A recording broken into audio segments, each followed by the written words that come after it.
नमः नमः शिवाय शिवाय आप आप सभी सभी को। को। आज हम वर्णन करने वाले हैं पूजा पाठ के विषय में। जैसे एक ही क्वेश्चन काफ़ी टाइम से हमारे पास घूम फिर कर आ रहा है, और जैसे अभी नवरात्रे समाप्त हुए हैं और नवरात्रों में भी लोगों ने साधनाएं की हैं, जप तप किया है। कुछ ने दुर्गा कवच किया है तो किसी ने दुर्गा का जाप किया है, दुर्गा माँ का। तो सभी ने अपनी अपनी क्वेश्चन हमारे सामने किए हैं कि ऐसा करने से क्यों हो रहा है। तो उनमें से सबसे ज़्यादा जो क्वेश्चन और सबसे ज़्यादा जो एक तरह से इन सभी का घूम फिर के एक ही क्वेश्चन आया है, वो ये था कि जी हमने दुर्गा कवच भी किया है, हमने माँ दुर्गा का पाठ भी किया है, हमने उनके व्रत भी किए हैं, हमने जो विधि विधान था उसी विधि विधान से सब कुछ किया है, लेकिन फिर भी हमारे घर में समस्या बनी हुई है। जैसे इसी में एक और ने क्वेश्चन किया था कि जी मैं हनुमान चालीसा करता हूँ, शिव चालीसा भी करता हूँ, बजरंग बाण भी करता हूँ, और मेरी वाइफ बृहस्पति के व्रत करती है, शुक्र के व्रत करती है, और उन्हीं तरह से और लोगों ने भी बोला था कि 16 सोमवार के व्रत करते हैं, त्रयोदशी के करते हैं, एकादशी के भी करते हैं। लेकिन जो पूजा पाठ करने से जो सुख और जो शांति जीवन में आनी चाहिए, वो हमारे जीवन में नहीं है। जितना हम पूजा पाठ की ओर बढ़ते हैं, जितना हम पूजा पाठ करते हैं, उतना ही हमारा जीवन जो है वो परेशानियों से घिर जाता है। ऐसा क्यों है? जबकि पूजा पाठ करने का हमारा मन भी बहुत करता है और हम करते भी हैं, लेकिन फिर भी हम यही सोचते हैं कि पूजा पाठ करेंगे और ये सब ठीक हो जाएगा। लेकिन हालात जो हैं वो पहले से बिगड़ते ही जा रहे हैं। ऐसा क्यों है? जैसे कुछ साधक अपने घर में शिव चालीसा, बजरंग बाण, माँ दुर्गा का पाठ भी करते हैं।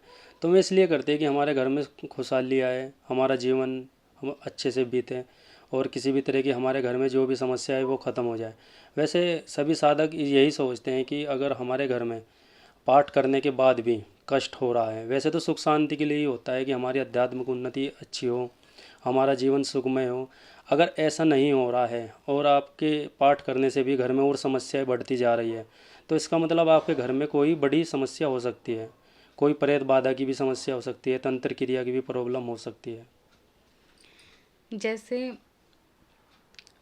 बोला गया है कि हनुमान चालीसा जहाँ जिस घर में कंटिन्यू पढ़ा जाता हो, उस घर में भूत प्रेत नहीं रहते, नेगेटिविटी की कोई प्रॉब्लम नहीं रहती।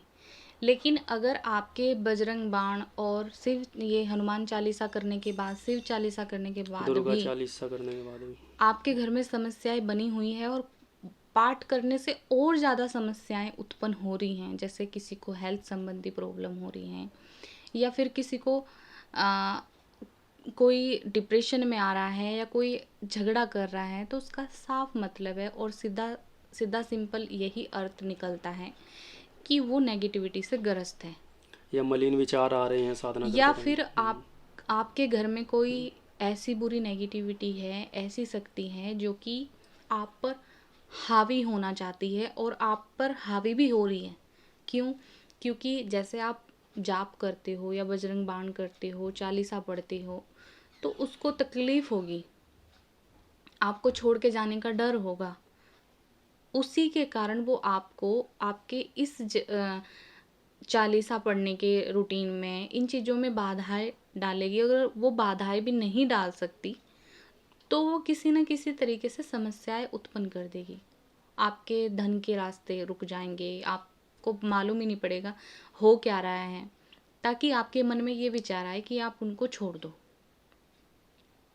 और आप अगर नहीं भी छोड़ते हो उस चीज़ को, तो आपका नुकसान होता ही चले जाएगा। तो सबसे सिंपल और सबसे अच्छा यही है कि अगर कभी भी किसी के साथ ऐसा हो रहा है, ज़्यादा पूजा पाठ करते हुए भी समस्याएं बनी हुई है, तो यही समझना कि हमारे घर में कोई प्रॉब्लम है। क्योंकि अगर आप शिव चालीसा करते हो, या फिर आप हनुमान चालीसा करते हो, बजरंग बाण करते हो, कुछ भी आप जो भी पूजा पाठ करते हो घर में, उससे घर में शांति ही रहती है। मानसिक शांति होती है, घर का वातावरण शुद्ध होता है। एक असीम पूजा पाठ करने से एक असीम शांति का अनुभव होता है। और अगर आपके साथ ये सब नहीं हो रहा है और प्रॉब्लम हो रही है, तो या तो आपके घर में कोई ना कोई तंत्र क्रिया है, या फिर आपके घर में कोई नेगेटिविटी वास कर रही है, जिसकी वजह से ये प्रॉब्लम हो रही है। तो हमारा कहने का यही उद्देश्य है कि अगर इस तरह की आपके साथ समस्या घट रही है तो आपको हमारे पास आप कॉल भी कर सकते हैं, या व्हाट्सएप पे आप अपनी समस्या लिखकर हमसे संपर्क कर सकते हैं। और ऐसा नहीं है किसी भी तरह से पूजा पाठ, और इसका कारण ये नहीं है कि जैसे एक क्वेश्चन ये भी था कि जी हम व्रत करते हैं, व्रत के बाद भी हमें फल नहीं मिल रहा है, हमने 16 सोमवार के व्रत किए हैं, हमने ये भी किया है, हमने वो भी किया है, फिर भी हमारे साथ ऐसा हो रहा है। तो इसका सिंपल सा अर्थ ये है कि या तो आपको विधान सही से नहीं पता है जो आप कर रहे हो, या फिर आपसे कोई ना कोई त्रुटि हो रही है। कोई ना कोई तो त्रुटि है आपसे, जिसकी वजह से वो जो फल है या रुका हुआ है, या फिर ऐसा हो सकता है कि उस फल में अभी थोड़ी देरी है जो आपको प्राप्त होना है, जो भी आपने मांगा है। लेकिन जो भी आप तपस्या करते हो, व्रत करते हो, जब तप करते हो, वो कभी भी आपका जो भी आपने अर्जित किया है, जो भी आपने जपा है, वो कभी निरर्थक नहीं जाएगा, वो आपको जरूर मिलेगा।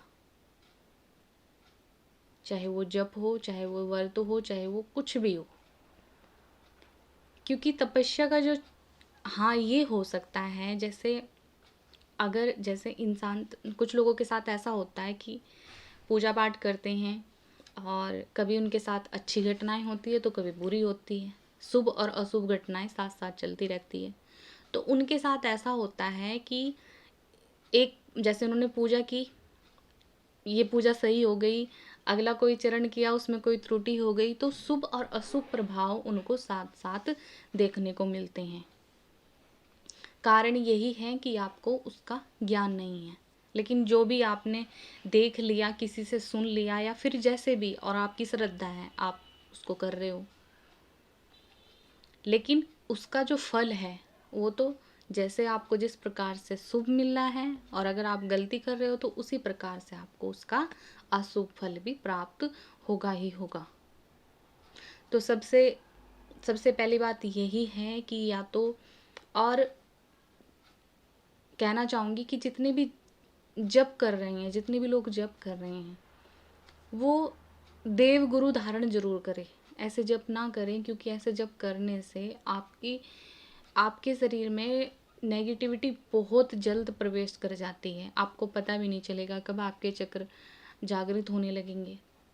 जैसे ये कुंडली आपकी जागृत होने लगेगी, और कुंडलियाँ जागृत होगी तो चक्र खुले होंगे, खुले चक्रों में बहुत जल्द नेगेटिविटी घुस जाती है। या तो आपके पास कोई प्रोटेक्शन मंत्र हो, या फिर आपकी कोई सहायता करने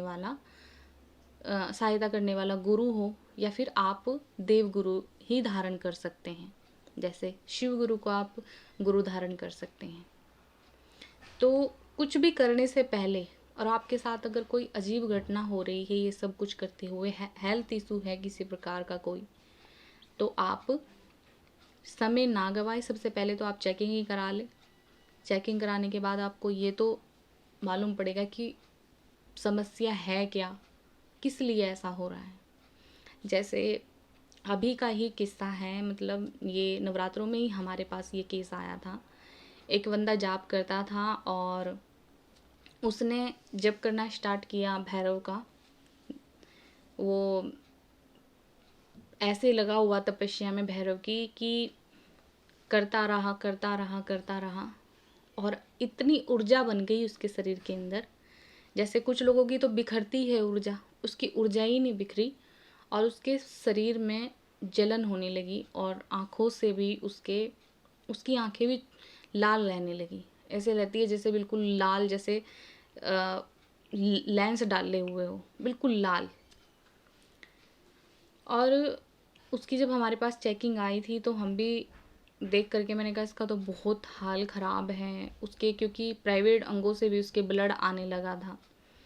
और फिर उसको बताया कि आप ऐसे इस प्रकार से कीजिए, खाने में आप इतनी ठंडी चीज़ों का सेवन कीजिए, जब कम कीजिए, फिर उनको कुछ हमने छोटे छोटे से टिप्स बताए कि आपको ऐसे ऐसे करना है, आप ठीक हो जाओगे। और ऐसा भी हो सकता है कि इस प्रॉब्लम में, जो ये प्रॉब्लम थी जैसे मैंने बताया है, ये प्रॉब्लम कंट्रोल की थी कि उसको मतलब बताया कि वो ठीक हो गया, लेकिन कभी कभी ऐसा होता है इस समस्या में नेगेटिविटी भी घुस जाती है शरीर के अंदर। और अगर नेगेटिविटी शरीर के अंदर घुस गई तो कोई उपाय काम नहीं करेगा, फिर आपको वही यज्ञ के द्वारा उस नेगेटिविटी को हटवाना पड़ेगा। तो हमारा कहने का अर्थ यही है कि अगर कभी भी आपको ऐसा लगता है कि हम पाठ करने से हमारे घर में समस्या बन रही है, या फिर पूजा पाठ करने से हमें हमारे साथ दुख भरी घटनाएं हो रही हैं, हमारे साथ शुभ और अशुभ प्रभाव दोनों हो रहे हैं, तो एक बारी हमसे संपर्क कर ले। जो नंबर हम डिस्क्रिप्शन में डालते हैं उसी नंबर पे हमारा व्हाट्सएप है, और उसी नंबर पर कॉलिंग भी है, आप कॉल कर सकते हैं। और अगर आपका फ़ोन किसी कारणवश रिसीव नहीं किया जाता तो आप अपने क्वेश्चन व्हाट्सएप पे लिख के भेज सकते हैं, आपके क्वेश्चन का जवाब ज़रूर दिया जाएगा। तो आज के लिए इतना ही। नमः नमः शिवाय। शिवाय। शिव शिव गुरु गुरु की की सदा सदा ही ही जय जय हो, हो, सदा सदा ही ही जय जय हो, हो, सदा। सदा ही जय हो।